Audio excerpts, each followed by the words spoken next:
Take a look at yourself. You've got your favorite white shirt on, your lucky blue hat sitting perfectly on your brown hair. You were just walking down a normal street, but you tripped, fell through a strange, shimmering ripple in the air, and landed here. You brush the white sand off your knees and look around. There are no Spanish galleons, no stone churches, no concrete roads. You haven't just traveled across the world, you've traveled back in time to the 14th century. Welcome to the archipelago that will one day be called the Philippines.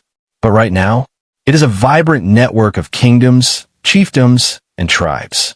A group of locals approaches you. They don't look at you with hostility, but with deep curiosity. They invite you into their village.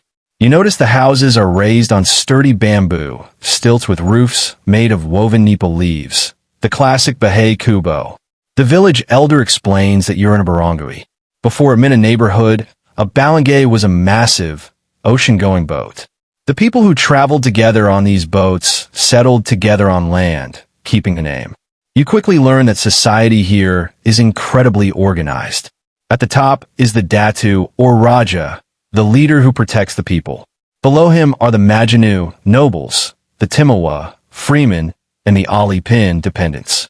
You, as a wandering guest with a strange blue hat, are treated with the hospitality of a free traveler. You wander down to the port, and your jaw drops. If you thought this was an isolated island, you were dead wrong. The bay is packed with ships.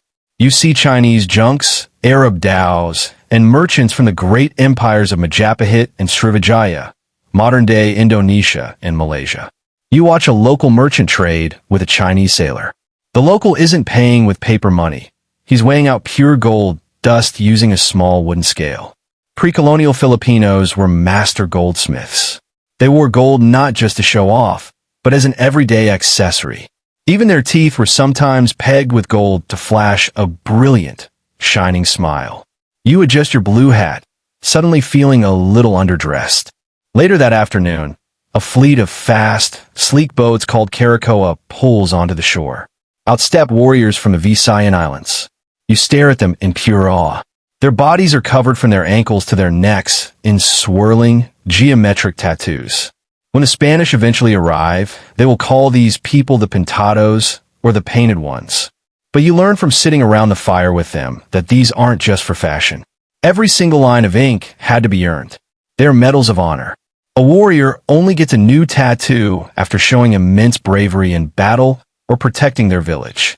You nervously look down at your plain white shirt. No tattoos for you today. As the sun sets, the village goes quiet.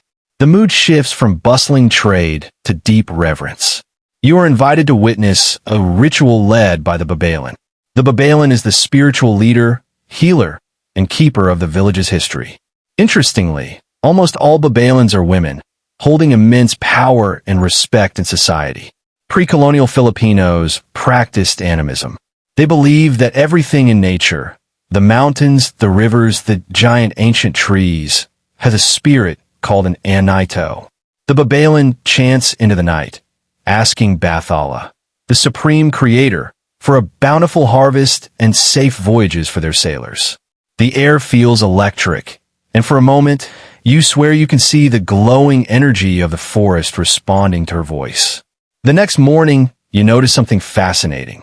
A young woman is sitting by her house, using a small iron knife to carve elegant, curvy symbols into a fresh piece of bamboo.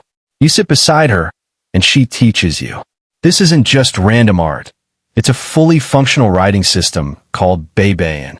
Long before European schools were introduced, literacy was incredibly high here.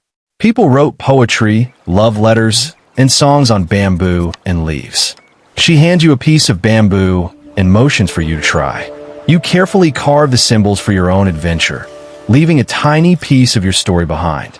Your final evening in the barangay is marked by a massive salu-salo, a feast.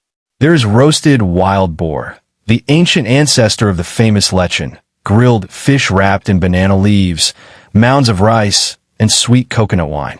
You eat until you can't anymore, laughing as the locals play hypnotic rhythms on brass gongs called kalintang. But as the music reaches its peak, you see it. Out over the water, the shimmering, glowing portal reappears. It's time to go home. The Datu places a hand on your shoulder, smiling. The tattooed warriors nod in respect. You pull your blue hat down tight, take one last look at this incredible, thriving civilization, and step into the light. You return to the modern world with a secret smile. Every time you see a history book that starts the story of the Philippines in 1521, you'll know the truth. You'll know about the gold, the roaring trade, the fierce Pintados, and the magic of the Babaylan. You were there,